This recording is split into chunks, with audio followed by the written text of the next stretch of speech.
What is the difference between a will and a trust? Hi, my name is Mike Rutkowski, estate planning, elder law, and asset protection attorney, and this is probably the most common question we get at the office. Most families call in looking to do estate planning, referencing a will. Let's walk through the four main differences between a will and a trust. The first one, which is a surprise to most individuals, is that a will still has to go through the probate process, where a trust completely avoids that. If you know anything about probate is the court proceeding of an individual's estate. It usually takes between 9 and 18 months, and it usually can cost anywhere between 3 and 10% of the value of the estate. So most families start with the goal of wanting to avoid the probate process. We can do that with a trust. A will still goes to a judge for the administration of the estate. So a will is still going through probate. So that's number one. Second thing that is a big difference between a will and a trust is that a will is public record, where a trust is a private transaction. This is how, when we see maybe celebrities pass away, we get to learn who's fighting over what, how much was in the estate, and everything and anything about it, because it's all public record. Now you might ask yourself, well, why does that matter for me? When it's public record, this just really invites the family to raise their hand and say, why do I maybe deserve more than what that will says? It invites any potential beneficiary or interested party to come to court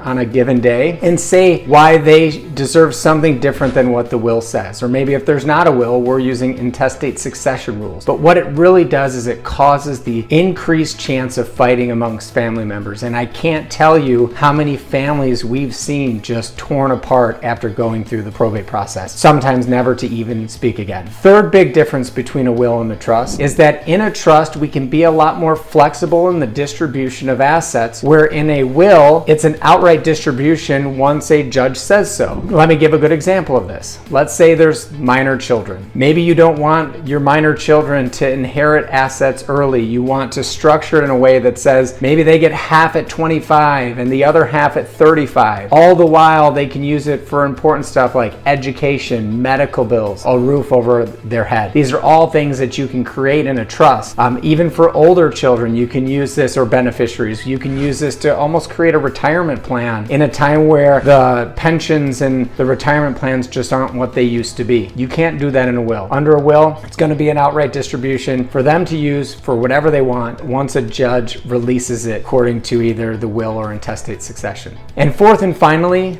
a big difference between wills and trusts comes down to asset protection. And there's so many different levels of this, and we're going to touch on a couple. The first is asset protection for your beneficiaries. So let's just hypothetically say one of your children or beneficiaries is in the middle of a divorce when you pass. Well, we wouldn't want that distribution to go to them immediately when you pass, because there's a chance that it could be subject to the divorce. Same thing if one of your beneficiaries is in a lawsuit due to a car accident or whatever the case may be. These are all things that we want to make sure that we're avoiding. The next, we look at asset protection for you while you're alive. How can we protect your assets from things like long-term care costs, lawsuits, creditors, bankruptcy? We can do these types of things in certain types of trusts, whether it's irrevocable trust, revocable trust. There's all different types depending on what the goal might be. With asset protection, sometimes we can use certain tools to do tax planning. If there's a federal or a state tax, this is all going to depend on your rules in your state, but sometimes we can use trust to avoid having to pay those taxes when transferring assets to a beneficiary. So those, in summary, are the four main reasons or differences between a will and a trust. At the Rutkowski Law Firm, we're happy to help or answer questions about all those. Call our office today, 248-792-9193, if you have questions. Hope to talk to you soon.